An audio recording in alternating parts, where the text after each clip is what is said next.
Assalamualaikum warahmatullahi wabarakatuh.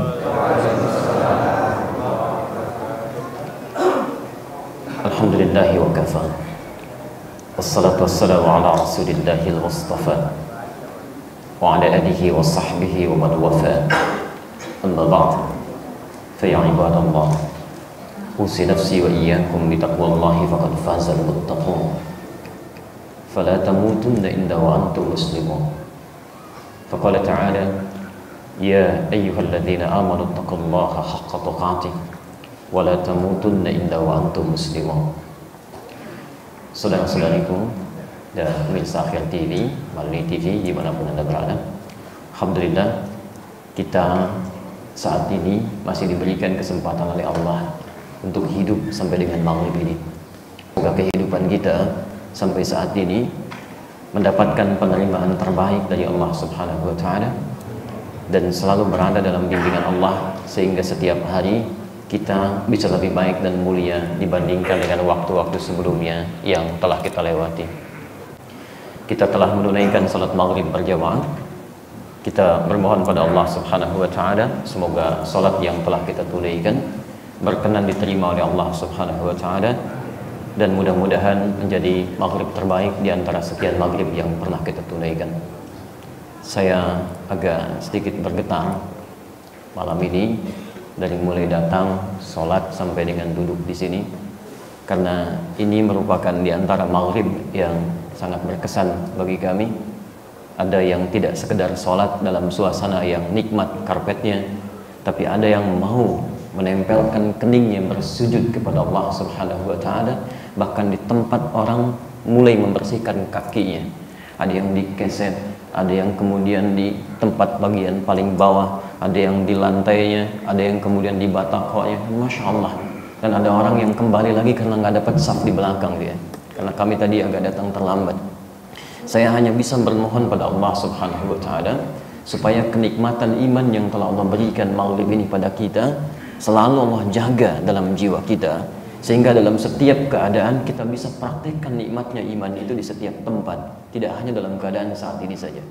Karena yang tidak mudah itu bukan meningkatkan iman, tapi yang tidak mudah itu menjaga kenikmatan iman supaya tidak turun dalam setiap keadaan. Dalam hal ini Imam Al-Bukhari itu khusus mengeluarkan hadis-hadis Nabi SAW, mengumpulkannya menjadi satu bab dalam pembahasan Sahih Al-Bukhari beliau. Jadi dari 97 pembahasan di kitab Sahih Al-Bukhari itu, kalau antum buka pembahasan pertamanya, itu berisi Kitabul Iman, ada 57 hadis di situ. Antum pelajari hadisnya, itu rumus khusus dari Nabi, bagaimana cara membuat iman kita semakin naik dan menjaganya untuk tidak turun. Di situ ada petunjuk amalan dari Rasulullah, bagaimana cara menaikkan iman dalam kehidupan ibadah ritual, dalam kehidupan ibadah sosial, bagaimana cara menekan maksiat supaya tidak muncul dari ujung kepala sampai dengan ujung kaki. Antum beli kitabnya, keluarkan salah satu bagiannya, tilawahi oleh antum, setiap hari ambil satu hadis, dan insya Allah itu semua akan menghadirkan penjagaan Allah supaya iman kita dijaga sampai kembali kepada Allah Subhanahu wa Ta'ala. Ya, teman-teman, saya mohon maaf ya, tapi jangan dulu bahagia dan senang. Karena persaingan kita jangan diukur dengan orang yang belum ke masjid. Ya, jadi tidak adil kalau kita mengukur semangat ibadah kita yang tinggi diukur dengan orang yang semangatnya masih lemah. Kalau Anda ingin bandingkan, selalu bandingkan dengan orang yang lebih unggul dibandingkan kita. Anda boleh bahagia sekarang bisa sholat dengan keadaan luar biasa, tapi ada di ujung sana orang yang sekedar untuk ke masjid pun dia sulit menemukan masjidnya, sampai sholat di atas puing-puingnya. Anda sekarang masjidnya diberikan kenikmatan luar biasa, fasilitasnya nyaman, keadaannya enak, tersebar dimanapun. Dengan semua masjid ini Anda masih membangun juga sementara belum mengisi isinya dan belum tergerak untuk memakmurkannya. Anda butuh berapa masjid lagi untuk dibangun? Karena itu selalu bertanya pada diri kita setiap Anda bangun, hari ini mesti lebih baik dibandingkan dengan hari kemarin. Baik, seyogianya kita membahas dalam pertemuan ini, lanjutan kajian serial Riyadhus Shalihin atau pembahasan kitab Riyadhus Shalihin. Namun karena ini jumpa pertama kita di kesempatan ini dalam edisi malam yang subuh kita pindahkan ke malam dalam 2 pertemuan insya Allah, maka hari ini saya akan buka dengan kajian khusus terkait dengan tema yang sangat penting dalam situasi-situasi saat ini, yang sekarang banyak disebarkan, dianjurkan, yang kita mesti sampaikan pada mereka bahwa Islam sudah punya aturannya lebih dulu dibandingkan dengan info yang sekarang disebarkan itu. Kita akan bahas sekarang tuntunan Al-Quran dan Sunnah menyikapi berita-berita hoax yang tersebar. Ya. Kita bahas nanti insya Allah sampai setannya kita munculkan. Ada setan hoax yang belum banyak diketahui orang. Ya. Betul, ada nama setannya dan jenisnya. Kita bahas nanti insya Allah. Ya, kalau waktunya cukup. Ya. Baik, kita keluarkan dulu seperti biasa dalil-dalil Al-Quran dan nanti runtutan Sunnah Nabi-nya. Dari situ kita berikan paparan-paparan, lalu kita ambil turunan analisis lebih teliti lagi sehingga mudah dipahami kemudian dan gampang dipraktikkan dalam kehidupan. Satu, kita ambil contoh dulu ya. Quran surah 24 surah An-Nur dari ayat 11 sampai ayat 15. Quran surah 24 ayat 11 sampai ayat 15. Kita tampilkan dulu contoh-contoh berita hoax yang pernah terjadi di masa Nabi. Ya. Kemudian Quran surah ke-33 Al-Ahzab ayat 60. Ya, ayat 60. Kita ambil dua contoh dulu. Nah, lalu bagaimana cara menyikapinya? Quran surah ke-49 ayat ke-6, Al-Hujurat ayat ke-6. Sudah? Kemudian kalau tidak sengaja menyebarkan itu sampai di kita, kemudian kita sebarkan, kita tidak tahu bagaimana isinya, tiba-tiba bermasalah, apa hukumnya? Kan? Quran surah 33 ayat ke-5. Quran surah 33 ayat ke-5. Tapi kalau Anda sengaja sebarkan juga, bagaimana turunan hukumnya? Nah, kita keluarkan lagi sekarang turunan hadisnya. Alhamdulillah. Satu, hadis riwayat Al-Bukhari. Nomor hadis 1477. 1477. Ditemukan juga di hadis Muslim nomor hadis 4582. 4582.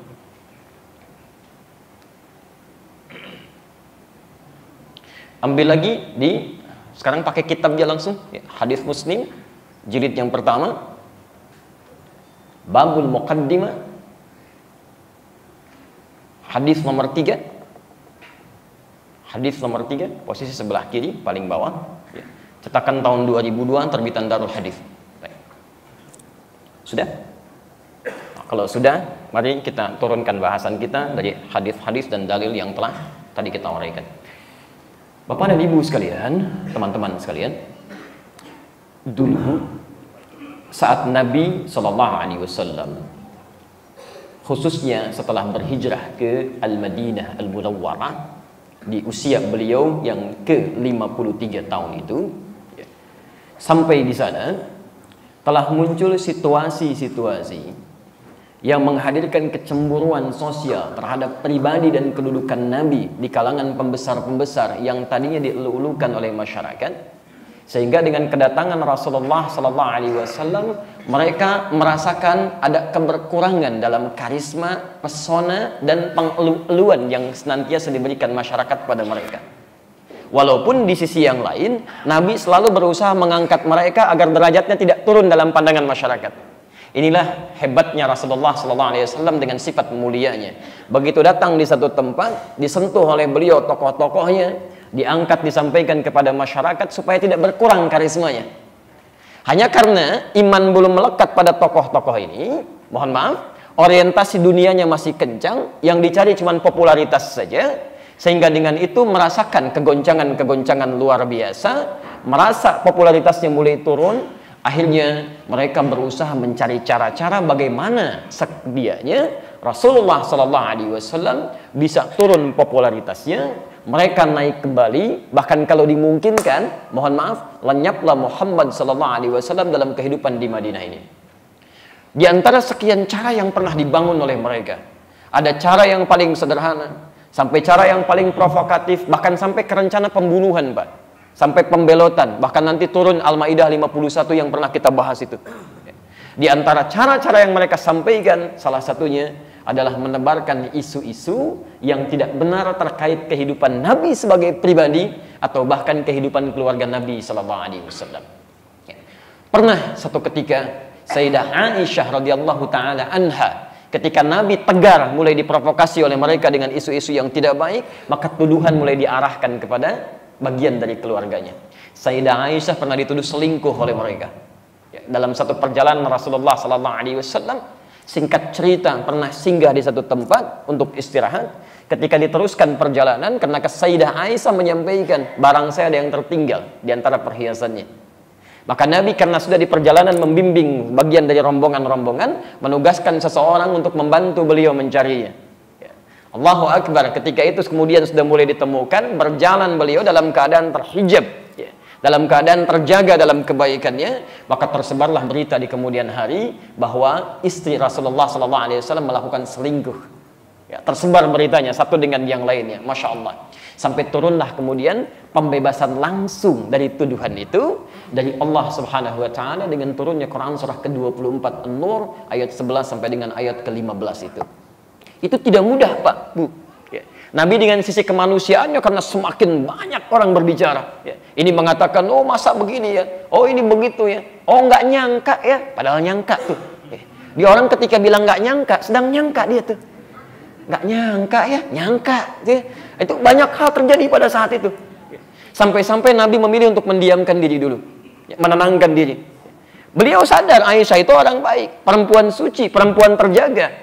Tapi kalau nabinya defense dengan sekaligus, itu akan bertentangan langsung dengan umatnya. Itu tidak mudah, Pak, isunya. Sampai kemudian turunlah berita dari langit untuk membebaskan tuduhan-tuduhan yang tidak baik itu. Turun Quran surah ke-24 ayat 11 sampai 15. Kisah pertama. Begitu itu turun, maaf, sampai dengan tekanannya luar biasa, ya. Sampai disebutkan ifkun.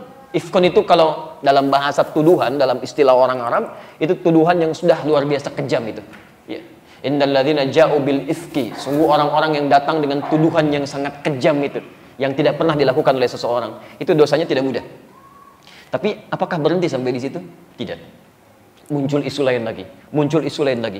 Dan di antara tokoh yang paling populer menebarkan isu itu, bahkan diungkapkan dalam sejarah, dikenal dengan Abdullah bin Ubay bin Salul. Banyak ayat turun tentang orang ini, yang bahkan disebut dengan Abul Munafiqin, bapaknya orang-orang munafik sampai dengan hari kiamat. Ya. Allahu Akbar. Bapak Ibu sekalian, tidak cukup dengan keluarga Nabi. Begitu selesai peristiwa ini, kemudian ditebarkan kembali. Muhammad cuma tebar pesona saja, mengumpulkan kita di masjid, sementara dia hanya ingin mengumpulkan orang-orang untuk taat kepadanya, merubah tatanan kehidupan kita. Apa yang terjadi? Ini yang mesti Anda capai, ya. Garis bawah ini. Ternyata pembuat berita-berita hoaks ini, ya, maaf, kalau bukan orang beriman, gak usah dipikirin, karena gak punya iman. Di antara mereka ada yang sudah ngaku beriman, Pak. Ini yang paling bahaya. Ini yang paling bahaya. Ya. Bahkan sholatnya persis di belakang Nabi. Itu Abdullah bin Ubay bin Salul, Pak, Bu. Kalau sholat, itu persis di belakang Nabi, saf pertama. Tapi kalau Nabi keluar dari masjid, pertama yang keluar dari lisannya, dasar Muhammad, cuma cari perhatian aja. Saya sih cuma melengkapi dia saja di belakangnya untuk jadi makmum, untuk menghargai dia. Tapi dia memang cari perhatian aja buat kita. Dia bikin masjid di sini, kita bikin masjid lagi yang lain sebagai tandingan bagi masjid dia. Kemudian dia salurkan proposal kepada Nabi. Lihat bahasanya, ya Rasulullah, masjid di sini sudah semakin sempit, fasilitasnya juga agak kurang tertata dengan baik. Bagaimana kalau saya buatkan masjid yang baru lagi supaya mengakomodir jumlah masyarakat Muslim yang sudah mulai gemar ke masjid? Dibangunkan masjid baru. Allahu Akbar, sampai turun ayat di At-Taubah itu disebut dengan Masjid Dirar. Ternyata bikin masjid itu setelah jadi, dia sampaikan pada pengikutnya, ini markas kita untuk menyaingi markasnya Muhammad SAW. Turun perintah untuk menghancurkan masjid itu. Teman-teman tahu, kalau Anda jalan-jalan ke Madinah, saya sarankan saat umrah, Anda bisa singgah ke lokasi ini. Sampai sekarang, itu ada pedagang arang di sekitarnya, Pak. Pedagang arang. Kalau ditanyakan, kerabat kami pernah tanyakan, dari mana asal arang ini? Allahu Akbar, ditunjukkan persis di lokasi masjid yang pernah dibakar itu 15 abad yang lalu. Ya, sampai hari ini selalu ngambilnya dari sana, dari sana, dari sana. Anda bisa bayangkan dampak berita yang tidak baik disampaikan oleh orang munafik, diabadikan oleh Allah untuk memberikan pesan bahwa ini sangat berbahaya sifat seperti ini. Tidak cukup sampai di sini. Begitu dihancurkan, dihasut lagi pada peristiwa Al-Maidah 51 yang pernah saya sampaikan dulu. Tapi bagaimana sikap Nabi? Masya Allah, tetap menampakkan kebaikan, tetap kemudian bergaul dengan penuh perhatian luar biasa. Sampai saat sakitnya, Pak, itu oleh Nabi, anaknya dipanggil, anaknya Abdullah juga, dan beda dengan bapaknya. Hati-hati, Anda jangan menyimpulkan kalau ada orang tua yang tidak baik, otomatis anaknya tidak baik, belum tentu. Bahkan anak seorang Nabi pun itu bisa keliru. Ya, kalau lingkungan tidak diperhatikan dengan baik di situ, hati-hati. Ya, hati-hati. Jangan pernah menyimpulkan anak seorang ustadz bisa seperti orang tuanya. Kalau orang tuanya tidak memberikan perhatian serius, atau anaknya mulai mendapatkan pengaruh dari lingkungan yang tidak baik. Ini anaknya terbalik, bapaknya luar biasa jadi musuh Nabi, anaknya justru taat kepada Allah dan Rasulnya. Datang kepada Rasulullah, ya Rasulullah, ayah anda sakit, inna abi marid. Kata Nabi, khudh hadha a'ti, ambil ini, berikan kepadanya. Didoakanlah Rasulullah SAW. Begitu sampai di tempat ayahnya beristirahat, kata anaknya, ya abati hadha minan nabi. Pak, ini dari Nabi, katanya. Diambil oleh orang ini, dilemparkan. Siapa itu? Muhammad, cuma cari perhatian saja, katanya. Tapi apakah sikap Nabi berubah? Tidak. Sampai saat sekaratnya, Nabi tetap datang dengan para sahabat-sahabat kibar. Ada Abu Bakar As-Siddiq, ada Umar bin Khattab, ada Uthman bin Affan. Dijenguk gitu. Antum tahu apa yang terjadi? Dalam keadaan sekaratnya, masih menampakkan keadaan-keadaan yang sangat luar biasa mencari perhatiannya. Dia katakan, ya Rasulullah, saya ini sudah di ujung penantian hidup saya. Mohon berikan kesempatan supaya saya wafat menggunakan jubah terluar Anda itu. Masih narik perhatian juga. Itu Umar saking gemesnya sudah pegang pedangnya begini. Ya Rasulullah, mohon izinkan pada saya untuk memisahkan kepala dari badannya. Umar, ya, Masya Allah, ketegasannya tidak kira-kira di situ. Perhatikan kalimat Nabi, tidak ya Umar, fakat jubah. Tidak, ini cuma pakaian luar saja. Diberikan. Ini menandakan bahwa yang melekat pada Nabi tidak harus dikultuskan. Jelas ya? Yang kita ambil adalah ajaran-ajaran kebaikan berdasar perintah Allah Subhanahu wa taala. Tapi jangan sampai ada sesuatu terlalu dilebihkan sehingga menjadikan kita bergeser dari tuntunan Rasul yang sesungguhnya. Jelas di sini? Maka dikenakanlah jubah terluar itu, kemudian meninggal dalam keadaan mengenakan jubah Nabi, tapi tidak lekat dengan sifat munafik yang diabadikan oleh Al-Qur'an.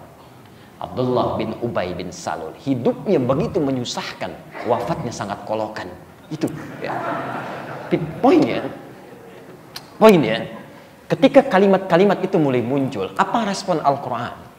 Dan kemudian berita yang disampaikan oleh Nabi SAW sebagai penegasan dari kalimat Al-Quran tadi, maka satu, turun ketentuan-ketentuan yang sangat indah, yang sifatnya nanti berlaku umum sampai hari ini. Kita buka, mohon izin kalau tadi ayat-ayatnya saya hanya bacakan secara umum saja. Ini di sini kita mulai detail analisis, karena di sini inti bahasanya. Quran surah 49 ayat ke-6. Maaf, saya pastikan dulu. Jelas insyaallah? Jelas uraiannya? Oh, belum kita uraikan. Bagaimana bisa jelas ya? Antum kenapa malam ini ya? Belum saya uraikan, bagaimana bisa jelas? Kalau jelas saya pulang gitu ya. Kita mulai dulu ya. Yang tadi bisa dipahami, sekarang kita mulai penjelasannya. Bismillahirrahmanirrahim. Bismillah. Saya coba untuk menulis ya. Mohon izin bagi sebagian teman-teman yang barangkali belum nampak terlihat dengan baik, silahkan menyesuaikan dengan mushaf yang ada. Saya ingatkan dari hari ini, dalam setiap pertemuan kita diusahakan antum bawa mushaf ya. Bawa mushaf, minimal yang dari rumah, supaya mushaf itu bisa menjadi saksi bagi antum bahwa antum pernah menggunakannya saat di dunia. Oke? Baik.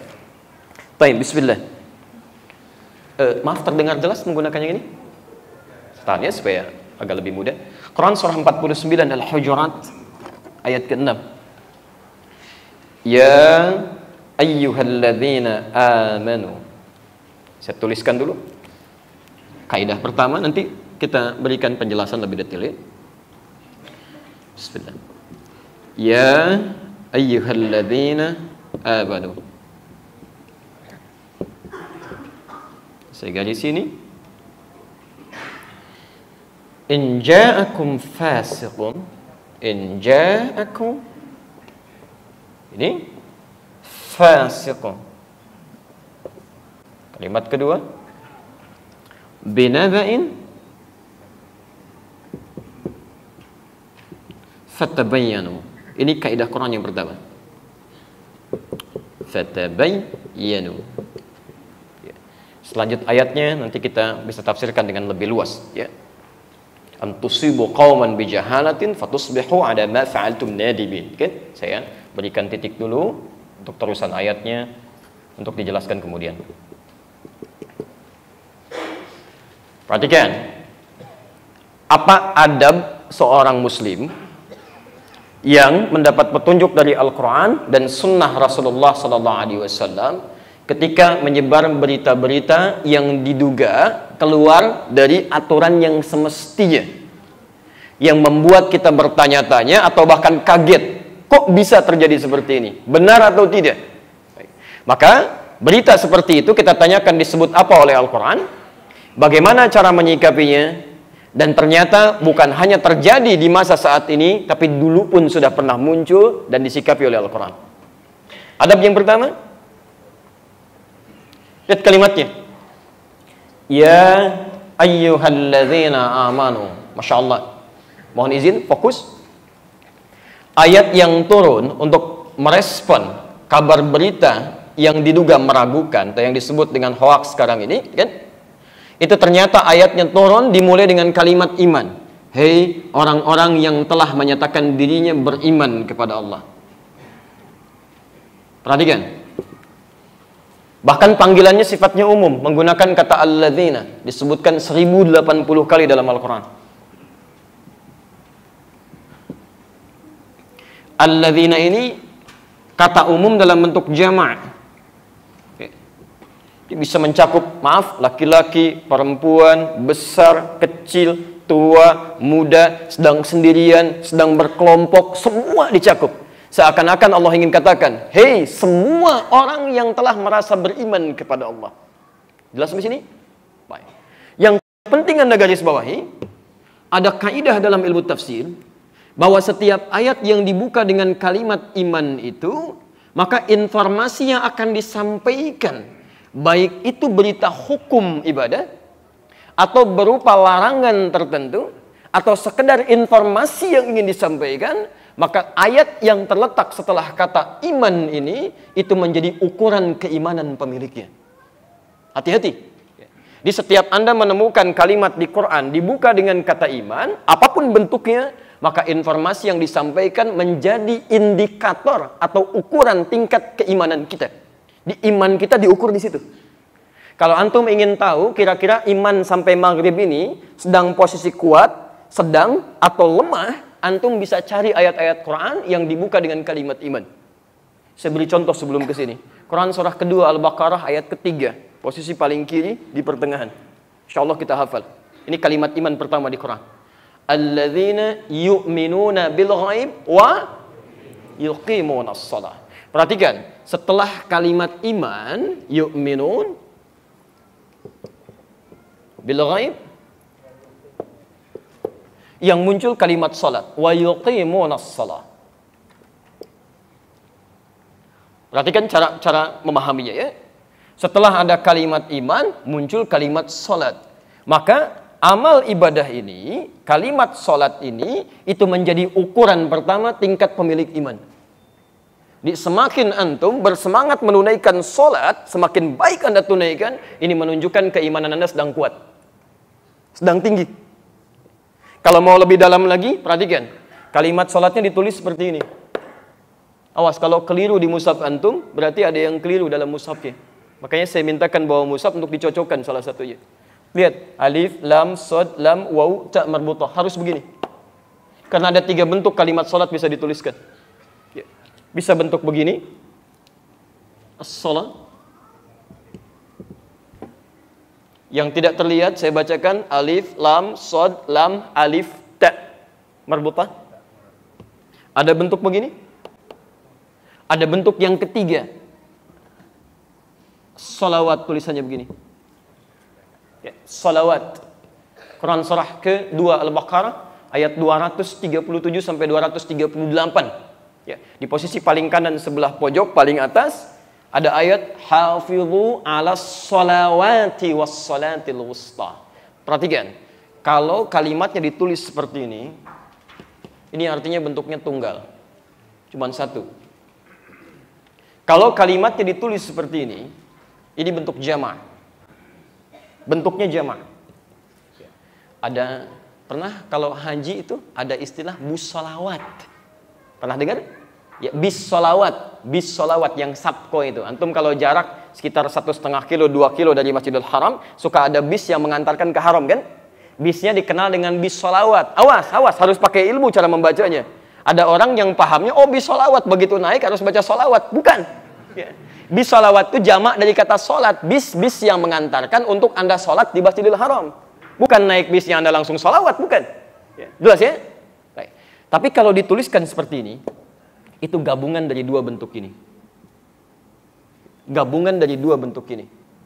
Kenapa dituliskan dalam bentuk seperti ini? Ingin menunjukkan kesan bahwa satu, sholat yang difardukan oleh Allah, dimintakan pada kita mengerjakannya, itu bukan satu, tapi banyak.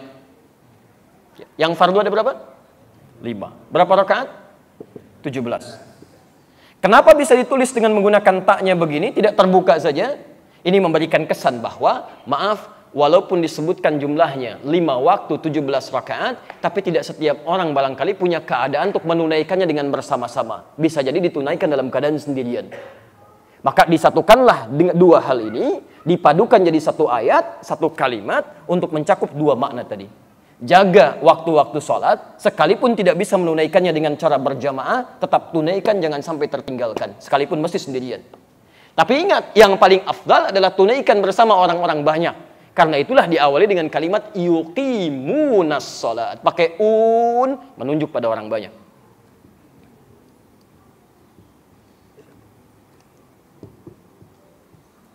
Nah, sekarang prakteknya, saya agak lambat. Antum ingin mengukur tingkat keimanan antum sedang kuat, sedang saja, atau sedang lemah. Cara pertama, baca dengan kalimat ini. Ya, as-salawat. Cek. Apakah waktu-waktu sholat itu yang diminta oleh Allah dijaga, antum jaga dengan baik, atau jangan-jangan masih malas-malas menunaikannya? Kalau Anda dalam sholat sendirian saja masih malas, apalagi menunaikan sholat berjamaah? Ini menunjukkan ada sesuatu yang kurang dalam iman Anda, lemah. Cara paling gampang ngeceknya begini. Sholat subuh jam berapa sekarang?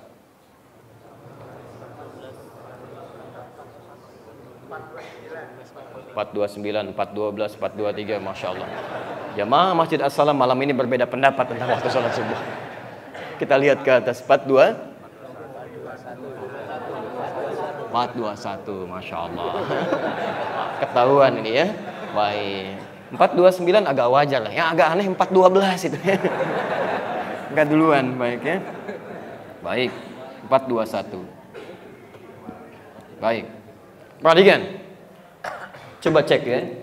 Allah perintahkan jaga waktu sholat. Jaga waktu-waktu sholat. Hafidhu ala sholawatil wusta. Kata Nabi, sholat yang dicintai oleh Allah Subhanahu wa ta'ala, sholat tepat pada waktunya. Antum dipanggil sholat subuh 4.21. Antum datang jam 4.21. Allahu Akbar, Allahu Akbar. Antum siap-siap. Ini menunjukkan imannya masih standar. Oh, jangan senang dulu. Oh, standar. Jangan dulu bahagia, masih standar. Karena yang standar itu dalam hukum kehidupan, begitu waktunya tiba, saat itu Anda kerjakan. Anda kerja jam 7, Anda datang jam 7. Bukankah itu standar? Kalau Anda datang jam 6, Anda hebat. Anda masuk jam 7, datang jam 7. Itu standar, Pak. Jangan dulu bangga. Awas, hati-hati. Yang hebat itu yang tadi. Dipanggil jam 4.21, jam 3 sudah siap-siap. Ya, bahkan ada yang tahajud dulu, ada yang zikir dulu. Ini menandakan iman Anda sedang di atas. Sedang naik. Dan tolong kalau Allah sudah naikkan, Anda jangan turunkan. Kalau malam kemarin tahajud, malam ini jangan sampai nggak tahajud. Yang salah kadang-kadang Allah sudah naikkan, Anda sendiri yang turunkan. Itu yang fatal. Jadi kalau malam kemarin tahajud, malam ini harus tahajud lagi. Ya jaga. Mesti ada pola kita untuk merencanakan supaya amal kita bisa maksimal.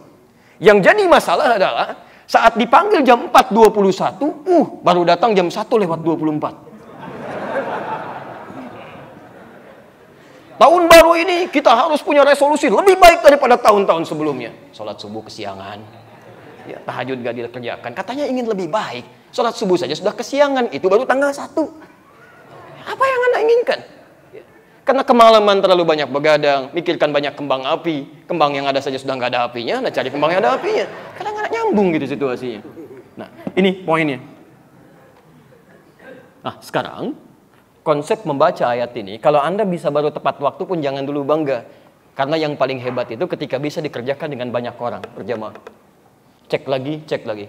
Kalau maghrib ini bisa berjamaah, sholat isya Anda nggak jamaah, berarti iman Anda sedang turun. Saat Anda bisa menunaikan dengan berjamaah. Maghrib Anda ke masjid, begitu isya Anda nggak ke masjid, padahal bisa ke masjid. Suasana iman Anda sedang turun. Ada yang keliru di situ. Ada yang salah. Nah, dalam konteks berbeda, sekarang kita kembalikan pada inti bahasan kita. Kalimat ini sekarang memanggil kita dalam konteks yang lain. Hei, orang-orang yang telah menyatakan dirinya beriman. Saya akan ukur iman kalian sekarang ya. Perhatikan ini. Semakin Anda cepat meresponnya dengan baik, iman kita kuat. Maaf, Anda abaikan, iman biasa-biasa. Tapi Anda ikut di dalamnya, iman Anda bermasalah. Apa kaidahnya? In ja'akum fasik. Jika datang kepada kita. Ja'a itu tidak harus diartikan datang dengan secara fisik. Ya. Bisa berarti berita, bisa berarti informasi, ya. Bisa berarti perwakilan tertentu, atau bahkan langsung orangnya datang. Bisa berarti demikian. Ya.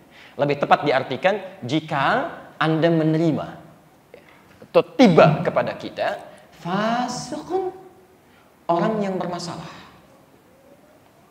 Pelan-pelan. Sekarang perhatikan sebentar. Datang orang bermasalah ini, kedatangannya diungkapkan dengan kata ja'a, diawali dengan in. Tolong catat ini ya. Kalau ada kalimat dalam bahasa Arab diawali dengan kata in, itu artinya peristiwa itu mungkin terjadi sekalipun tidak intens waktunya. Tidak sering terjadi. Ya. Maaf, dalam hidup Anda pernah kedatangan orang bermasalah? Tiap hari?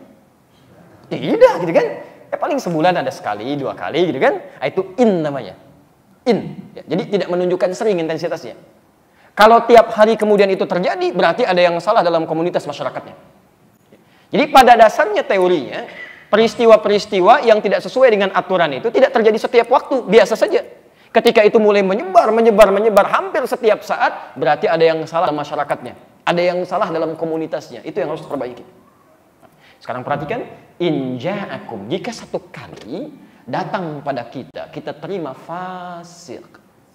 Fasik. Fasik itu sudah menunjuk pada orang.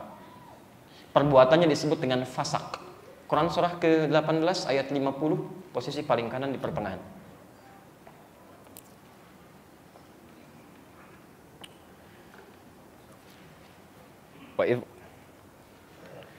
Wa idh qulna lil malaikati isjudu li adama fasajadu illa iblis. Kemudian jangan ngarang. Itu Al-Baqarah 34. Ini ayat 50 ya.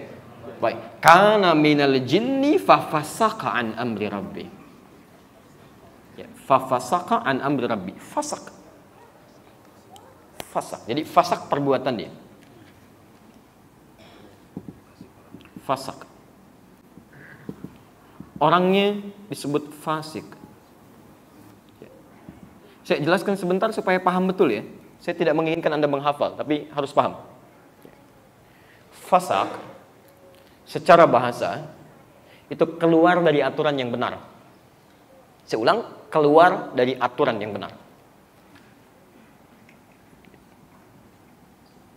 Keluar dari aturan yang benar.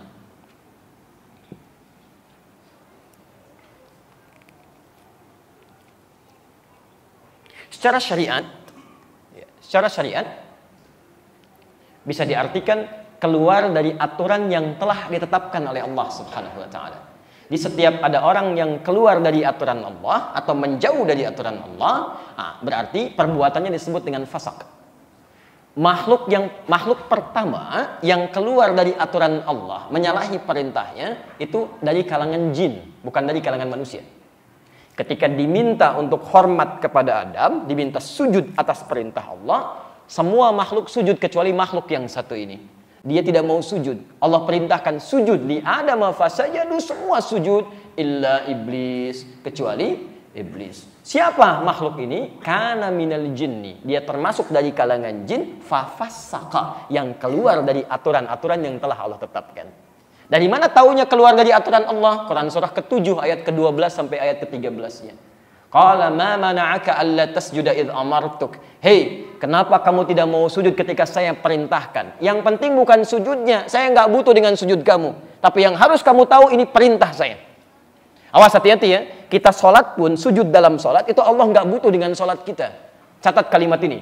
Semuka bumi dan langit tidak sholat kepada Allah, Allah tidak pernah memerlukannya dan tidak akan menurunkan status Allah sebagai Rabb, sebagai Khalik. Kita yang butuh terhadap Allah, bukan Allah yang butuh terhadap sholat kita. Nah, kenapa kamu tidak mau sujud pada perintah saya? Bukan karena sujudnya, tapi saya perintahkan. Apa jawab makhluk ini? Lihat ayat 13-nya. Dia katakan, ana khairum minhu, khalaqtani min tin, wa khalaqtani min narin, wa khalaqtahu min tin. Saya lebih hebat dibanding dia. Engkau ciptakan saya dari api, dia dari tanah. Tidak level kemudian yang di atas itu mesti merendah kepada makhluk yang lebih rendah. Ada kesombongan dalam dirinya. Keluar dari ketaatan kepada Allah, keluar dari aturan Allah, perbuatannya disebut apa? Fasik. Makhluk yang, mendapati situasi ini, maka makhluknya disebut dengan fasik. Jelas? Di fasik ini, itu berlaku umum. Bisa berlaku pada manusia, ini yang ingin saya sampaikan. Bisa juga berlaku pada kalangan jin, atau setiap makhluk yang keluar dari aturan Allah Subhanahu wa Ta'ala. Jelas di sini? Baik. Sekarang, pelan-pelan. Allah bikin aturan. Saya cek dulu secara sederhana. Yang gampang-gampang dulu ya, pelan-pelan. Yang ringan-ringan dulu, sebentar. Masuk masjid kita kan punya aturan ya.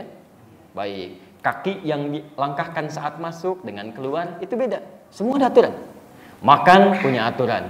Jalan punya aturan. Kerja punya aturan, termasuk menyebarkan berita-berita pun kita ada aturannya.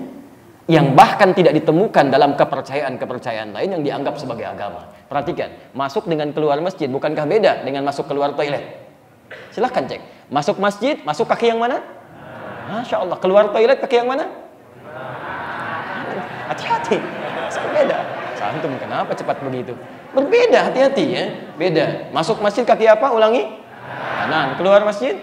Kiri. Masuk toilet? Kiri. Keluar toilet? Sudah lain. Begitu antum masuk dalam keadaan kaki kiri, antum sudah keluar dari aturan Allah. Jelas ya? Itu masih yang ringan-ringan.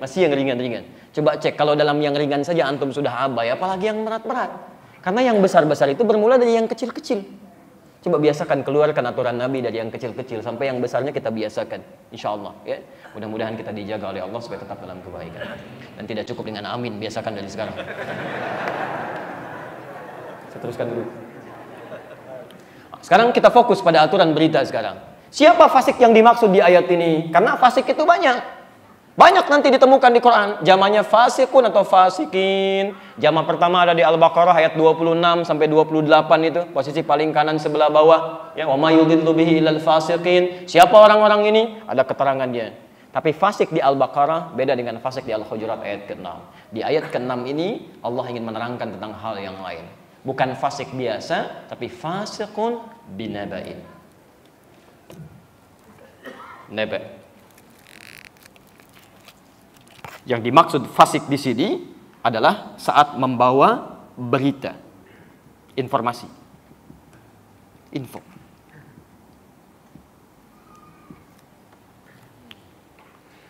Perhatikan, pelan-pelan. Kalau kalimatnya cuma fasikun saja, itu berarti menunjuk pada makhluknya, orangnya. Jelas? Tapi kalau sudah menggunakan huruf sambung ba, ini punya 14 fungsi dalam bahasa Arab. Di antaranya makna ilsaq, sesuatu yang lekat dengan yang lain. Kemudian disambungkan dengan naba. Naba itu satu informasi atau berita yang ingin disampaikan. Ini menunjukkan kesan bahwa fokus, pelan-pelan, fokus. Yang penting yang ingin disampaikan bukan pada poin orang ininya saja, tapi pada berita yang akan disampaikannya. Ingat, kalau ada kalimat fasik atau huruf atau kata kerjanya fasak melekat dengan kalimat setelahnya menggunakan huruf ba, maka ba ini menunjukkan fungsi bahwa yang penting ingin disampaikan di kalimat ini bukan cuma orangnya ini saja, tapi juga harus fokus pada apa yang dia bawanya. Ya, sekarang seakan-akan Allah ingin katakan, jika ada berita yang menurut Anda meragukan dibawa oleh orang fasik, fokusnya bukan karena fasiknya saja, beritanya pun bisa meragukan. Jelas? apa sikap yang harus kita ambil, dan sikap inilah yang menentukan tingkat atau keadaan iman kita. 1, fatabayyanu. Saya ulang, fatabayyanu. Apa artinya? Oke, kita bikin perjanjian saja ya. Kalau kira-kira antum ragu atau belum tahu, cukup katakan wallahu a'lam. Baik ya, malaikat ditanya, qalu subhanaka la ilma lana illa ma 'allamtana. Kami tidak tahu ya Allah, hanya Engkau yang tahu dan mengajarkan kami. Sahabat ditanya, dia jawab Allah wa rasuluhu a'lam. Allah dan Rasulnya yang tahu. Antum bukan malaikat, bukan sahabat. Kenapa main tebak-tebakan?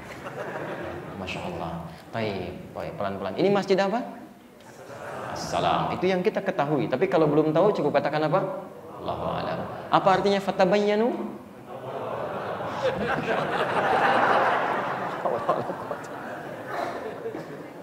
Baik.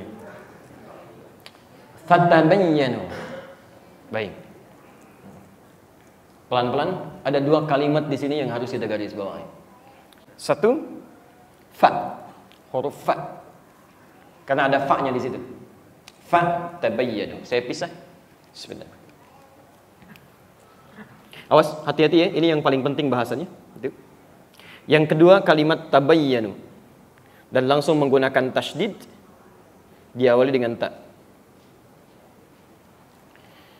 Bapak dan Ibu sekalian, ingat betul ini, setiap ada kalimat dalam bahasa Arab diawali dengan huruf fa, ya, disebut harfu atfin bila hudud, huruf sambung di antara 2 peristiwa yang menunjukkan respon cepat tanpa jeda.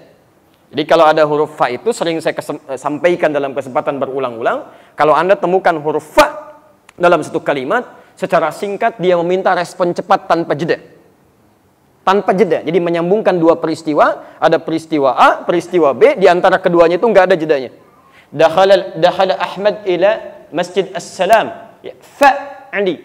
Ahmad masuk ke Masjid As-Salam. Begitu Ahmad masuk, Ali langsung masuk. Kalau menggunakan waw, wa Ali, ada jeda sedikit. Kalau menggunakan thumma, Ahmad sudah masuk, 30 menit kemudian Ali baru masuk. Tolong jaga betul rumus ini, karena setiap Anda baca Quran, Anda akan temukan kalimat-kalimat itu. Nabi Zakaria pernah berdoa dalam sholatnya. Begitu doanya selesai, sholatnya belum selesai. Turun jawaban pakai fa. Artinya, jawaban itu turun seketika setelah doanya disampaikan, jawaban langsung turun. Quran surah ketiga ayat 38-39. Nah, di sini kalimatnya menggunakan huruf fa, seakan-akan ingin mengatakan, kalau Anda menemukan datang berita yang meragukan seperti ini, maka cepat respon pakai fa. Jangan berikan jeda. Ya, cepat. Nah, semakin Anda cepat merespon dengan apa yang akan disebutkan nanti, ini menunjukkan iman Anda luar biasa. Tapi kalau Anda lambat-lambatkan, Anda tidak peduli, Anda macam-macamkan dan sebagainya, ini menunjukkan imannya masih ditingkatkan. Jelas? Nah, respon cepat apa yang diinginkan oleh Quran supaya kita bisa maksimalkan? Tabayyanu. Quran surah 55 ayat yang keempat.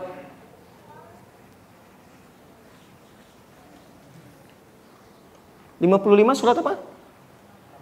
Ar-Rahman. Baik. Ar-Rahman 'allamal Qur'an, khalaqal insan. Kemudian 'allamahul bayan. Asal kata tabayyanu dari kalimat al-bayan. Pelan-pelan. Berarti sesuatu yang jelas. Clear. Ya, clear. Pelan-pelan. Perhatikan sebentar. Ini apa? Jangan katakan wallahu alam, gelas ya. Baik. Ada apa di dalamnya? Baik, kosong ya. Baik, kosong. Saya masukkan. Ada apa di dalamnya? Tutup spidol ya. Jelas kelihatannya? Nah, ini bayan, nampak, tidak ada samar-samar di sini. Tidak ada samar-samar. Baik. Sekarang pelan-pelan.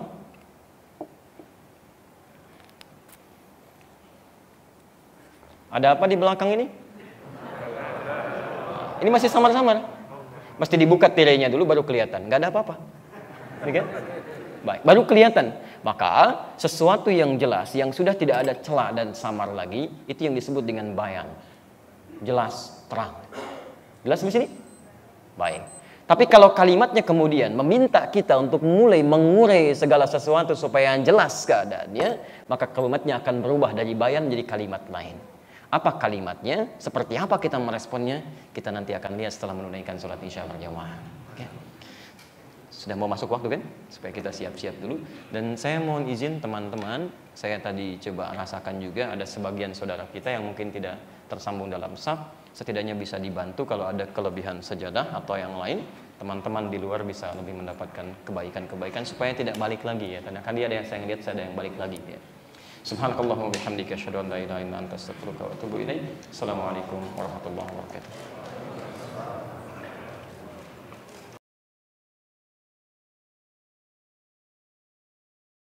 Assalamualaikum warahmatullahi wabarakatuh.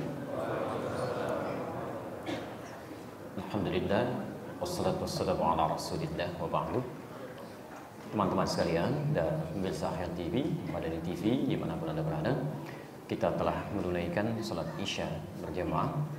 Kita bermohon pada Allah Subhanahu wa taala semoga Allah berkenan menerima salat yang telah kita tunaikan dan mudah-mudahan menjadi salat yang pernah kita tunaikan dengan ikhlas karena Allah Subhanahu wa taala. Baik, kita lanjutkan dulu kajian kita. Sebelumnya saya ingin berikan dulu sebagai pengingat yang sangat penting ya. Masjid fungsi paling utama itu untuk sholat. Itu fungsi pertamanya. Fungsi turunannya baru kegiatan lain. Itu ada di Quran surah ke-9 ayat 18. Innama ya'muru masajidallahi man amana billahi wal yawmil akhir wa aqamas shalah wa ataz zakah wa lam yakhsha illallaha. Jadi kegiatan pertama yang harus berjalan di masjid itu pertama kali sholat yang paling utama. Jadi kalau di masjid kemudian sudah bertalian dengan fungsi sholat bersamaan dengan kegiatan lain, maka sholat menjadi prioritas. Karena panggilan sholat itu bersumber dari masjid. Jadi kalau misal sekarang saya ada ta'lim, kemudian muncul waktu sholat, maka sholat didahulukan, ta'lim berhenti sejenak. Karena dikhawatirkan ada orang datang memenuhi panggilan sholat, sementara Anda sedang menunaikan ta'lim di sini, orang tersebut karena kepentingannya sholat, jadi tidak jadi dia kembali melanjutkan perjalanannya. Siapa yang tanggung jawab dengan keadaan dia tidak sholat? Kalau meninggal di pertengahan jalan, maka ada sesuatu yang terjadi pada orang-orang seperti ini. Maka saya nasihatkan dalam setiap pertemuan, jeda antara maghrib dengan isya, kalau ada waktu sholat tiba, maka sholat dahulukan, baru kemudian lanjutkan dalam kebaikan-kebaikan. Jelas seperti ini? Baik. Telah kita bahas bahwa Al-Quran memberikan respon pada peristiwa-peristiwa yang pernah terjadi di masa Nabi saat muncul berita-berita yang diduga sangat keluar dari ketentuan yang biasa atau bahkan menyimpang dari ketentuan Allah Subhanahu wa taala. Nah, responnya cukup mengejutkan karena kejadiannya terjadi di zaman Nabi tapi responnya bersifat umum. Anda penting garis bawahi, setiap ada respon dengan kalimat umum dalam Al-Quran, ini menunjukkan bahwa hukumnya akan berlaku terus di masa yang akan datang karena kejadiannya mungkin berulang. Dalam ilmu Al-Quran, terkhusus dalam kaidah asbabun nuzul, kaidahnya dikenal dengan al-ibratu bi'umumil lafzi la bi khususis sababi. Hukum itu berlaku dengan keumuman lafaz, bukan terkait sebab khusus yang terkait dengan turunnya ayat itu. Jadi jangan dipahami, oh ayat ini hanya turun di masa Nabi saja, sekarang sudah tidak berlaku. Tidak. Karena sifatnya umum, maka hukum umumnya masih berlaku, sekalipun menjadi contoh kegiatan di masa Nabi. Ingin menunjukkan kesan bahwa penyebar berita-berita yang tidak tepat pun bukan hanya di masa Nabi. Nanti pun akan terjadi seperti ini responnya. Dan respon ini yang menunjukkan kekuatan atau kelemahan iman seorang yang beriman pada Allah Subhanahu wa taala. Respon pertama, cepat. Cepat. Apa yang harus dipercepat itu? Tabayyanu, berasal dari kata bayan, sesuatu yang jelas, terang, tidak tersekat.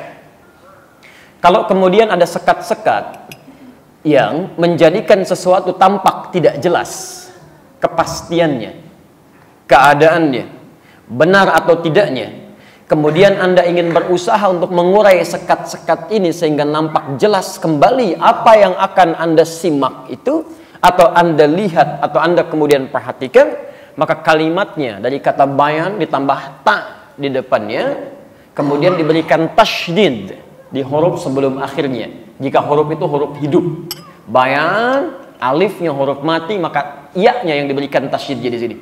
Diberikan tasydid di sini. Maka kalimatnya berubah menjadi tabayyana. Tabayyana.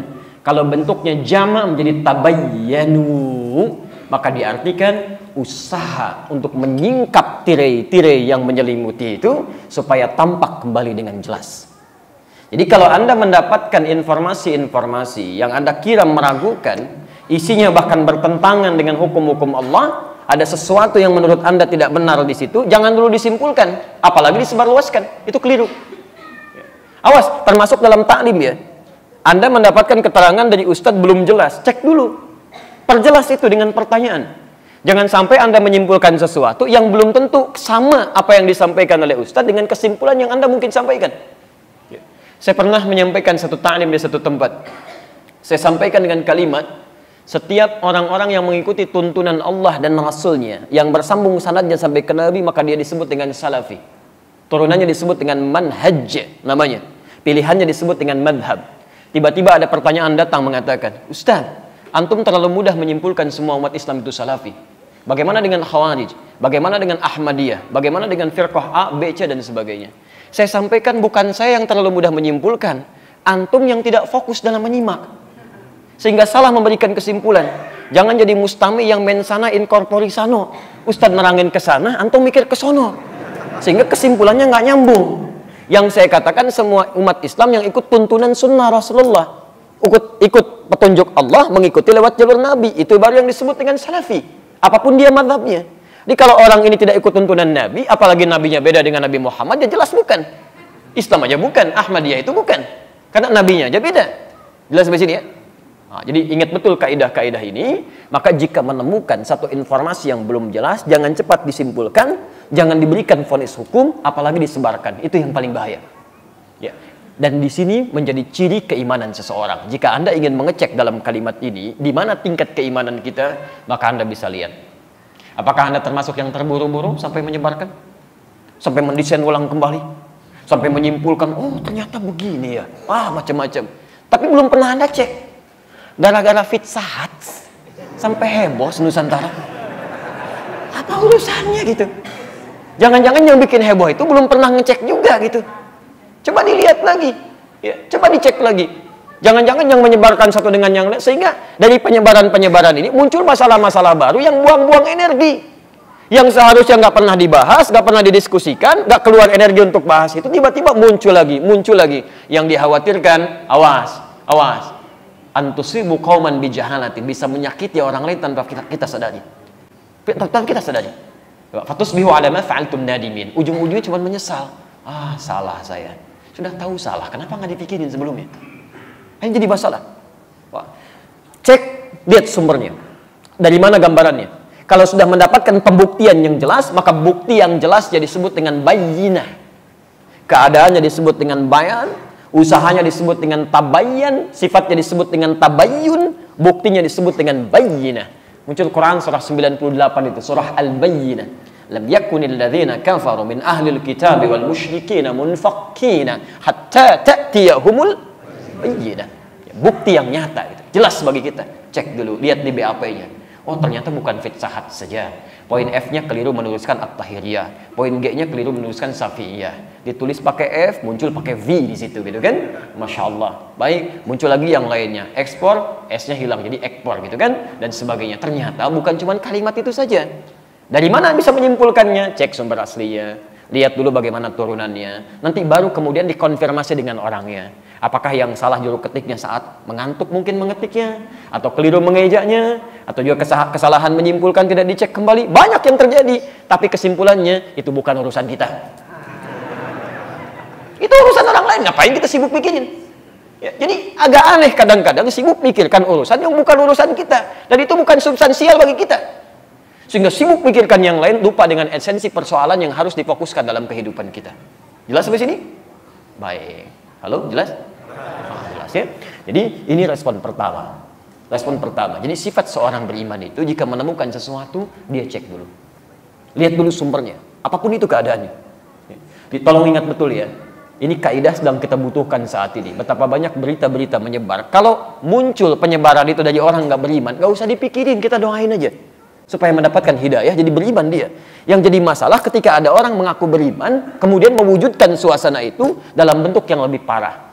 Apa bentuk yang lebih parah itu? Sebelum mengecek sudah bisa menyebarkan kembali. Maka turunlah di sini kemudian sabda Nabi SAW. Kita turunkan pelan-pelan. Kita mulai dengan muqaddimah dulu di kitab Sahih Muslim. Lihat kalimatnya. Kafa bil mar'i kadhiba. Awas, hati-hati. Kafa bil mar'i kadhiba an yuhadditha bi kulli ma sami'a. Bahkan di riwayat lain disebutkan kafa bil mar'i ithma an yuhadditha bi kulli ma sami'a. Cukuplah seseorang itu berpotensi mendapatkan dosa. Saya ulang, berpotensi mendapatkan dosa kalau disebutkan isman. Kalau disebutkan kadhiba, berpotensi berbuat dusta jika mudah menyampaikan setiap apa yang ia dengar. Begitu muncul informasi, sampaikan lagi. Belum dipastikan bagaimana benar tidaknya. Kata Nabi, peluangnya cuma dua. Kalau dia tidak berpotensi berbuat dusta, atau dia berpotensi berbuat dosa. Jadi nggak ada yang ketiga. Hati-hati, antum bisa terjebak dalam dua suasana. Bisa jadi pendusta karena menyampaikan setiap yang didengar. Kalau tidak dicek kembali, itu kemungkinan berita itu kan bisa benar, bisa salah. Tapi kata Nabi, kemungkinan salahnya lebih banyak dibandingkan dengan benarnya. Nah, kalau salah ini sudah menyebar, maka yang paling berbahaya adalah ismun. Ismun itu dosa yang bisa meluas sifatnya. Bukan cuma di situ saja. Coba, begitu itu menyebar, yang disalahkan kadang-kadang bukan yang bikin beritanya, yang nyebarkannya. Ribut di situ, diskusi lagi, macam-macam. Kadang-kadang satu grup dalam media sosial, isinya satu keluarga, bisa ribut keluarga itu. Gara-gara berita yang tidak baik. Dan yang paling aneh bukan urusan di keluarga itu. Masalah orang lain dibahas di situ, ramai di situ. Ada sesuatu yang keliru di sini. Ini coba lihat ya, sekali lagi, kalau Anda masih ingat di kesimpulan yang pertama tadi, masih ingat? Awas, kalau itu terjadi cuma sesekali saja, kalimatnya menggunakan in kan? Harusnya sesekali terjadi, sebagai ujian. Tapi kalau marak terjadi setiap waktu, itu menunjukkan ada yang salah dalam kepribadian manusianya. Sekarang, seakan-akan ingin diberikan gambaran pada kita, ini banyak yang keliru dalam kehidupan masyarakat pada saat ini. Kalau nggak beriman, sekali lagi cukup didoakan. Yang jadi masalah, mengaku beriman, masih menyampaikan situasi yang bertentangan dengan syariat-syariat Al-Quran. Jelas? Baik. Teruskan. Kalimat hadis terakhir. Di Al-Bukhari, nomor hadis 1477, tadi yang sudah antum tuliskan. Di hadis Muslim temukan nomor hadis 4582.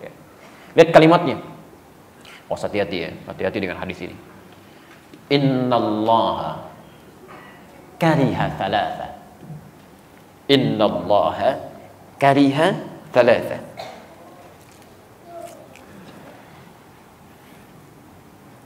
Saya tuliskan sebentar. Bismillah. Innallaha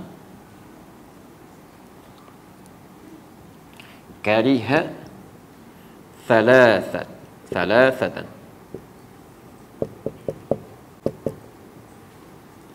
Kariha. Fokus sebentar. Ingat, setiap ada kalimat diawali dengan kata inna atau anna, maka hukumnya sifatnya tegas. Ada ketegasan di sini. Ya. Kalau dalam bahasa bebasnya saya katakan sungguh tegas disampaikan. Ya, sungguh tegas disampaikan. Allah itu kariha, sangat benci, tidak menyukai. Biasanya kalimat hadis itu agak sedikit lembut. Innallaha la yuhibbu, tidak menyukai. Tapi di sini kalimatnya tidak menggunakan tidak menyukai. Langsung kalimat paradoksnya, lawan yang negatifnya, kariha. Antum senang mana dikatakan? Senang mana kedengarannya? Maaf ya untuk yang para ikhwan. Antum senang mana menerimanya? Disebut tidak tampan atau disebut jelek? Saya ulang, senang mana? Disebut tidak tampan atau disebut jelek? Masya Allah. Baik, alhamdulillah. Dua-duanya tidak menyenangkan ya. Tapi kalimat pertama kan lebih sopan. Masya Allah, antum tuh makhluk yang luar biasa. Cuman sayang, nggak tampan aja. Masya Allah. Yang kedua, antum jelek amat sih. Si amat aja nggak jelek, bisa gitu ya. Nah, itu kan nggak menyenangkan kalimat kedua ya. Ada nuansa yang tidak nyaman. Di sini, kalau kalimatnya menggunakan kalimat langsung, la yuhibbu, tidak menyukai. Tidak menyukai itu kan artinya benci. Tidak suka. Tapi kalimatnya tidak menggunakan kata la yuhibbu, tapi langsung menggunakan lawannya, kariha. Ini menunjukkan bahwa peristiwa yang akan disebutkan ini sangat tidak disukai oleh Allah. Jelas? Thalatha, ada 3. Awas jangan sampai antum terjebak satu di antara 3 ini. Ini berbahaya. Nomor satunya, qila wa qala. Qila wa qala. Ini kalimat ungkapan dalam bahasa Arab. Kalimat ungkapan. Qila wa qala itu kalau sekarang dibuat peribahasa bahasa Indonesia, kabar burung yang tidak jelas. Katanya gitu. Ya. Nyaknya itu nggak tahu kemana. Ya. Ustaz, katanya kemarin nggak datang. Kata siapa? Ya katanya. Nyaknya siapa di situ? Itu nggak disukai. Karena menunjukkan pada sesuatu yang belum jelas. Ini langsung bertentangan dengan ayat Quran sekaligus. Quran surah 17 ayat 36. Ya, lihat kalimatnya. Wala taqfu ma laysa laka bihi 'ilmun. Innas sam'a wal basara wal fuada kullu ulaika kana 'anhu mas'ula. Perhatikan kalimatnya. Ini bahayanya, jangankan yang menyampaikan, ikut-ikut orang ini aja nggak boleh. Lihat kata Quran. Jangan pernah Anda ikuti sesuatu atau bahkan ajakan yang belum jelas kemana arahnya, bahkan sumbernya. Awas, hati-hati, jangan pernah diikuti. Walaupun dalam kalimat sederhana ya, misal, ikut yuk, kemana? Pokoknya ikut aja deh, nanti lihat. Itu kalau adab Quran nggak boleh diikuti. Nggak boleh, nggak usah pakai nggak boleh. Jangan diikuti. Kenapa? Karena antum belum bisa memastikan antum dibawa kemana. Bagaimana kalau diajak ke tempat bermaksiat? Ke tempat yang tidak disukai oleh Allah Subhanahu wa taala. Ya. Ketika antum terjebak dalam kesalahan, menyalahi aturan Allah, berbuat fasik bahkan di situ, maka lihat kalimat ayatnya, innas sam'a wal basara wal fuada. Telinga kamu akan ditanya, mata kamu akan ditanya, bahkan pikiran kita akan ditanya. Kalau kalimat bebasnya, akal kamu dikemanakan sampai kamu nggak tanya dulu? Telinga kamu dikemanakan sampai nggak dengar dulu perkataan dia? Mata kamu dikemanakan sampai nggak lihat dulu informasinya? Jelas di sini? Baik, maka yang pertama, Allah sangat tidak menyukai, sangat membenci hal-hal yang tidak jelas sifatnya. Qila wa qala. Kata si fulan, kata ini, kata itu, tapi tidak jelas dari mana sumbernya. Jelas di sini? Apalagi dibawa dalam nuansa agama, itu nggak boleh. Ya, nuansa syariat itu ditinggalkan. Ya. Oke, dua. Idha'atul mali. Boros, menyia-nyiakan harta. Idha'atul mali atau di sini idha'atul mali, ya. Menyia-nyiakan harta. Insyaallah. Orang ingin mendapatkan setengah roti, rebutan dengan 16 orang itu. Ya, di Aleppo pengen dapat susu sampai ya Allah jalan mungut-mungut di tempat sampah gitu kan. Bayinya sampai kurus kering untuk mencari-cari itu. Antum kok dibuang-buang? Ya kan? Nasi itu kan berapa banyak yang terbuang itu dari makan itu. Dari rotinya, dari minumannya, tidak sedikit di antara sebagian orang-orang meminum aqua gelas cuma setengahnya, sebagiannya kemudian disimpan dibuang. Sementara orang-orang Palestina untuk mendapatkan minuman yang benar-benar bersih saja, itu mesti berjuang membebaskan dulu sumber minuman dari racun yang sudah diracun itu. Itu tidak mudah. Maka jangan disia-siakan. Termasuk idha'atul mali itu dari kata dhiya sifatnya. Bukan hanya menghilangkan esensinya, tapi menghilangkan nilai pahalanya. Awas, termasuk idha'atul mali itu menggunakan harta tidak pada tempat yang diridhoi oleh Allah Subhanahu wa taala. Misal, mohon maaf ya, tolong baca ini dengan baik ya. Baca ini dengan baik. Aturan Qurannya, setiap Allah tambahkan harta kepada kita, itu adalah peluang lain bagi kita untuk meningkatkan ibadah lewat harta itu. Karena mungkin peluang ibadah lewat sisi yang lain sudah kurang mampu kita tunaikan.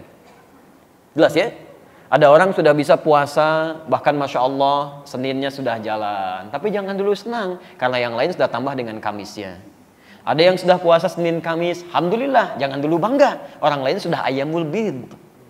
Ada yang sudah Ayyamul Bid, jangan dulu merasa gembira. Orang lain sudah puasa Daud. Hari ini puasa, besok tidak. Karena semakin banyak yang dikurangi, barangkali Masya Allah dengan tenaganya dia puasa. Antum tidak bisa menyaingi itu. Karena ada ketidakmampuan. Allah berikan sumber yang lain. Gak usah nekat. Emang dia aja yang bisa Daud, besok saya Sulaiman. Gak bisa. Cuman sampai Daud aja, selesai di situ. Antum Daud aja susah, apalagi mau mencari yang lain. Maka dari situ Allah berikan kemudian tambahan lewat yang lain supaya antum maksimalkan ibadah di situ. Apa diantaranya? Harta. Karena itulah ketika Allah titipkan harta, turun kaidahnya. Antum baca betul, pahami titipan Allah yang maksimal pada diri antum itu apa. Quran surah misalnya ke-28 Al-Qasas ayat 77 itu. Ya, sampai dengan 79-nya. Jelas ketentuan harta itu. Wabtaghi fi ma ataqallahu daral akhirah wa la tansa nasibaka minad dunya. Perhatikan kaidahnya. Setiap kami tambahkan keluasan harta benda, kata Allah, gunakan itu untuk mencari peluang terbaik mendapatkan tempat di akhirat. Dengan kata lain, gunakan untuk ibadah, untuk mendapatkan kemuliaan akhirat. Karena mungkin kamu belum terbiasa bangun malam sambil berlama-lama, hafal Quran belum didapatkan, Masya Allah, puasa belum dijalani dengan konsisten yang sunnahnya. Nih, tambah dengan ini. Kalau orang baca, kamu belum mampu baca dengan maksimal, minimal sedekah dengan hartamu ini, belikan mushafnya, simpan di masjid. Satu hurufnya dibacakan, kamu dapat bagian 10 kebaikannya. Masya Allah, itu yang kita ambil. Bukan dijadikan bahan untuk kesombongan diri. Kalau cuma sombong, yang dulu sudah ada, namanya korun. Hartanya lebih banyak dibandingkan antum. Jangankan hartanya, kuncinya aja kalau dibawa-bawa, itu dibawa orang-orang di belakangnya. Kalau jalan kemana-mana, Pak, maaf ya, saya sering ulang kisah ini. Korun itu informasi Quran di ayat 76 surah ke-28, surah ke-28 ayat 76. Inna qaruna kana min qaumi Musa fabagha alaihim. Korun itu termasuk kaum di zamannya Musa, sombongnya luar biasa. Ya, sombong dengan hartanya, bagha itu sombong dengan harta. Kalau sombong dengan kedudukan disebut togo. Fir'aun disebut togo, Qarun disebut bagha, sombong dengan harta. Tapi apa yang disombongkan? Wa inna mafatihahu latanu bil usbah. Dan sungguh kunci-kunci berangkasnya saja, itu kalau diangkat orang-orang terkuat di zamannya, masih belum keangkat, Pak. Baru kuncinya aja. Kuncinya. Antum kalau punya kunci berangkas satu aja, antum tampilkan begini, dipublikasikan atau antum sembunyikan?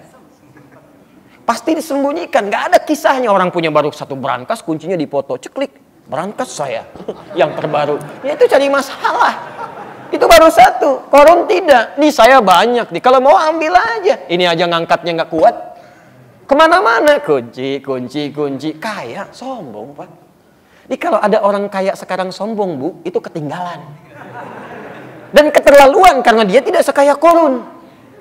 Dan Korun hancur juga gitu. Makanya turun ayat tadi. Itu saya tambahkan kata Allah, bukan untuk disia-siakan. Ngapain sombong? Karena nggak akan dibawa pulang. Gunakan untuk peluang beramal. Ada baju baru, pakai dulu untuk beramal. Pakai untuk sholat dulu, kan? Ada alas kaki baru, gunakan untuk ibadah. Sehingga ketika Allah ambil, maaf, kalau Allah titipkan kepada kita sandal, hakikatnya sandal itu punya siapa? Sudah, kita cuma dititipin aja. Mumpung masih dititipkan, gunakan dengan baik sebelum itu diambil lagi. Saya ulangi, sandal punya siapa? Kalau ada hilang, jangan marah. Tugas antum mencari, ikhtiar, bukan marah. Awas, bukan marah. Yang punya siapa? Nah, sudah. Kalau yang punya sudah mau ngambil, tinggal di mana kemudian dia dititipkan. Mungkin gantian. Ya, antum ikhtiar aja cari. Kalau sudah tidak didapatkan, mungkin Allah mengganti, dititipkan kepada yang lain. Nah, tapi hati-hati kalau ngambilnya dengan cara yang tidak salah. Nah, ada sesuatu yang mungkin yang haram yang akan diambil dari antum. Karena rezeki pencuri itu rezeki yang haram. Ya. Tapi poinnya adalah bukan itu. Poinnya, mumpung masih dititipkan, gunakan pada yang baik. Kalau sudah nggak ada, antum nggak punya peluang lagi. Itu yang dimaksimalkan. Ya, kendaraan segalanya, sehingga hisabnya gampang. Pakai baju pertama kali, gunakan untuk sholat. Begitu dihisab, hei fulan, dari mana harta yang kamu dapatkan? Engkau maha tahu ya Allah, mendapatkan dengan cara yang halal. Keringatnya bagi dia, menjadi saksi semuanya. Allahu Akbar. Kemana engkau pertama kali gunakan? Ya Allah, bajunya bicara untuk sholat. Enak hisabnya. Ya. Antum punya baju baru digunakan untuk apa? Masya Allah. Antum undangan sekali belum tentu dalam setahun sekali antum pakai baju luar biasa. Nggak ada yang kayak Allah ngundang 5 kali dalam sehari. La haula wala quwata illa billah. Begitu ditanya, dari mana kamu dapatkan? Harta yang paling halal ya Allah. Engkau menjadi saksi dalam semua perjuangan hamba. Kemana kami gunakan? Undangan ya Allah. Oh, jawab apa? Ya. Ini idha'atul mal. Ya, tolong dicek ya. Yang harus malu adalah, ada orang, Pak, maaf ya, sepeda aja nggak ketitipin, tapi kakinya digunakan untuk melangkah ke masjid. Jaraknya luar biasa. Ada yang 500 meter, ada yang sampai 2-3 kilo, masih jalan ke masjid. Antum tetangga masjid, sepedanya ada, motornya ada. Masih ada alasan hujan, kasih payung. Ada alasan lagi, kasih mobil. Masya Allah, ada semuanya. Belum mau ke masjid juga, antum mesti dikasih apa lagi supaya mau ke masjid? Ayo coba cek lagi. Imam Hasan Al-Basri, antum jangan kira semua amalan antum itu bisa diterima oleh Allah. Imam Hasan Al-Basri, kenal Hasan Al-Basri? Alhamdulillah. Alhamdulillah. Kita syukurilah, kalau kenal saya pulang. Kalau antum gak jelas siapa gitu kan. Baik, Hasan Al-Basri itu dikisahkan dalam kitab namanya Al-Hikayat wal Muhimmat. Itu Masya Allah. Beliau pernah tidur kemudian bermimpi mendengar suara. Ini nyata, beliau kisahkan sendiri. Mendengar suara yang memanggil beliau. Ya, hei ya Abdullah, kurang lebih demikian lima makna. Menurut kamu amalan apa yang paling diterima oleh Allah? Beliau katakan amalan saya yang beliau kira itu yang paling ikhlas. Saya pernah kerjakan ini. Kemudian mendengar suara itu tidak diterima oleh Allah. Tidak diterima oleh Allah. Yang diterima oleh Allah, perhatikan, yang diterima oleh Allah ketika engkau bersedekah pada seekor lalat. Saat engkau menulis itu, jadi beliau pernah menulis, tiba-tiba lalat hinggap di penanya. Itu oleh beliau, oleh Hasan Al-Basri rahimahullahu ta'ala, didiamkan penanya untuk memberikan kesempatan pada lalat untuk mengambil rezekinya di pena itu. Tidak digerakkan supaya lalatnya tidak lari. Ketika didiamkan itulah beliau anggap itu amalan yang biasa-biasa saja. Ternyata dalam pandangan Allah betapa besar itu. Rahmat Allah diturunkan dalam kalimat itu. Jadi kita tidak tahu teman-teman sekalian, di mana amalan kita yang sudah kita anggap diterima oleh Allah itu. Menurut Allah amalan terkhusyuk kita belum tentu itu dapat penerimaan yang baik. Karena itu antum mesti berlomba. Begitu dapat titipan, gunakan yang baik, gunakan yang baik, gunakan yang baik. Jelas sampai sini?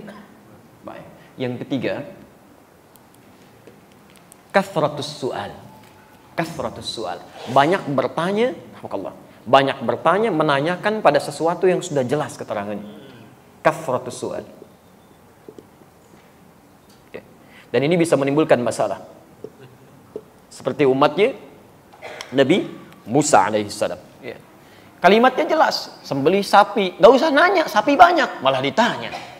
Sapi yang bagaimana ya? Warnanya apa? Warnanya kuning. Nyari lagi yang agak susah. Nyari ke kuning-kuningan, safra gitu kan? Ya, setelah jelas, kuning yang mana ya? Kan kuning agak banyak. Cari itu yang tidak ada cacatnya, gak pernah dipakai membajak sawah, mulus, halus, tidak ada cacatnya. Carinya lebih susah lagi. Makanya kalau ada sesuatu yang sudah jelas kemudian disampaikan, jangan banyak dipertanyakan supaya tidak sulit memahaminya. Nah, beli sabun ya, clear. Sabun apa saja, selesai. Sabun apa, Pak? Lifebuoy. Jadi terbatasi. Yang dicari halus Lifebuoy. Di mana, Pak? Indomaret ya. Terbatasi lagi. Nyarinya mesti di Indomaret. Indomaret yang mana, Pak? Kan ada 3. Yang paling jauh di ujung ya. Hati-hati. Kan pelayannya di situ ada yang laki-laki, perempuan. Yang mana, Pak? Yang laki-laki. Awas. Begitu nyampe sana, balik lagi. Kok kamu nggak beli sabun? Pak, pelayan yang laki-laki nggak ada, Pak. Ada yang perempuan. Padahal perintah awalnya gampang, cari sabun, selesai. Dan antum awas, kalau orang tua meminta anaknya membeli sesuatu, anaknya belikan karena kalimatnya umum sifatnya, antum nggak boleh protes. Nggak boleh protes. Ya, nak beli shampoo ya, dibelikan oleh anaknya, datang dengan shampoo clear misalnya. Antum pengennya zinc, kok beli yang clear? Kan papa bilangnya shampoo. Selesai sampai sini. Ya, jelas ya? Jadi kalau ada sesuatu yang sudah terang, sudah jelas, jangan banyak dipertanyakan sehingga mendapatkan kesulitan-kesulitan dalam prakteknya. Nah, kesimpulannya di sini, jika ada berita yang menyebar dalam hal yang tidak baik, pertama pastikan dulu sumbernya. Jangan menebarkan sesuatu yang bisa melahirkan dosa. Hindari kesimpulan yang tidak tepat. Yang kedua, pastikan sumbernya baik. Yang ketiga, mohon maaf, jangan cepat disebarluaskan sebelum nyata maslahat atau madaratnya. Dan sekalipun Anda telah jelas mengetahui dari mana sumbernya, itu pun tidak harus kemudian Anda sebarkan lagi pada orang lain jikalau tidak ada manfaat yang bisa hadir dalam kehidupan bermasyarakat. Jelas di sini? Ya. Jadi tidak setiap yang sudah kelihatan jelas sumbernya langsung Anda ekspos, tidak begitu. Ini ada manfaatnya enggak? Kalau nggak ada manfaatnya, tinggalkan. Kalau ada manfaatnya, sebarkan. Dan itu yang bisa menghadirkan pahala untuk kehidupan kita. Kalau pernah terjadi dalam kehidupan kita, menyebarkan sesuatu yang tidak kita tahu, kemudian tiba-tiba jadi keliru itu, maka insya Allah kalau dilakukan dengan cara yang tidak sengaja, karena ketidaktahuan dan tidak ada ilmu di situ, termaafkan sepanjang kita bisa bertobat dan beristighfar pada Allah tanpa mengulanginya. Ketentuannya ada di Quran surah ke-33 ayat yang kelima itu. Ya. Baik. Jadi inilah materi yang kita bahas untuk pertemuan jumpa pertama kita di malam ini. Insya Allah sebagai respon pada berbagai macam himbauan yang muncul sekarang, sesungguhnya kalau syariat Islam itu ditunaikan dengan benar, gampang kehidupan itu. Tenang hidup ini. Ya. Maka jika Anda seorang pemimpin, jadilah pemimpin yang kalau memang menyatakan muslim, beriman kepada Allah, maka buktikan keimanan Anda dengan mengikuti tuntunan Allah dan sunnah Rasulullah SAW. Jika Anda jadi pengusaha yang beriman. Jika Anda jadi ustadz yang beriman. Jika Anda jadi guru yang beriman. Quran tidak pernah meminta semua orang Islam yang beriman jadi ustadz seluruhnya. Anda silahkan jadi apapun sepanjang Anda jadi orang muslim yang beriman dan saleh. Jelas, pengusaha yang saleh, pemimpin beriman yang saleh, diplomat yang saleh, birokrat yang saleh, itu yang diinginkan oleh Al-Quran Al-Karim dan keterangan Rasulullah Sallallahu Alaihi Wasallam. Saya ingin pastikan dulu Bapak Ibu sekalian, baik, jelas uraiannya, dipahami dengan baik. Kalau sudah jelas, ingat betul, saya tidak akan mengulang kalimat Quran. Saya hanya ingin sebutkan hadis Nabi SAW saja. Riwayat Al-Bukhari, nomor hadis 1477, ya kan? Lihat kalimatnya. Innallaha kariha thalathah. Allah sangat benci pada 3 hal. Sangat benci pada 3 hal. Pertama, qila wa qala, berita yang tidak jelas sumbernya. Yang kedua, idha'atul mali, sesuatu yang disia-siakan dari harta benda. Dan yang ketiga, kathratus su'al, banyak bertanya pada sesuatu yang sudah jelas keterangannya. Jelas keterangan yang disampaikan? Ada pertanyaan? Awas. Alhamdulillah. Baik, hati-hati konsekuensinya ya. Hati-hati. Baik. Saya kira kalau sudah jelas disampaikan, kita bisa cukupkan dulu untuk sesi malam ini. Ya. Insyaallah berjumpa dalam pertemuan selanjutnya di malam Ahad, ya, di malam Ahad, dan kita akan kembali ke kajian Riyadhus Shalihin supaya kita bisa cepat minimal banyak membahas dan bisa mengamalkan isi kandungannya. Yang kedua, insya Allah besok subuh kami akan menyampaikan materi penutup tentang fikih salat di Masjid Darussalam di Persada Golf di Jati Bening.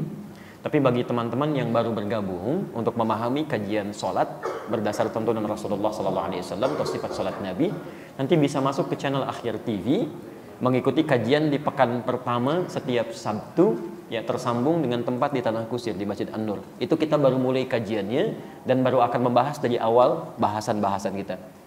Anda bisa lebih nyambung di situ, ya. Dan insya Allah besok pagi jam 8 kita nanti ada bahasan kajian Sahih Muslim, ya, kitab Sahih Muslim. Jadi nanti di Al-Bukhari di Kayu Ringin, yang Sahih Muslim di Masjid Subulus Salam di Bintara, ya, insya Allah. Baik teman-teman sekalian, kami kira itu yang bisa kita sampaikan. Mudah-mudahan kebaikan-kebaikan bisa didapatkan sampai dengan malam ini. Jika ada kebenaran itu langsung bersumber dari Allah dan Rasul, ya silahkan diamalkan. Jika ada kesalahan, itu mutlak kesalahan saya, mohon dimaafkan. Dan izin, tolong tinggalkan pendapat saya yang keliru, ambil pendapat ustaz lain yang lebih baik, yang sesuai dengan tuntunan Al-Quran dan Sunnah Rasulullah SAW. Subhanakallahumma wa bihamdika asyhadu an la ilaha illa anta astaghfiruka wa atubu ilaik. Wa akhiru da'wana alhamdulillahi rabbil alamin. Wal 'afwu minkum. Assalamualaikum warahmatullahi wabarakatuh.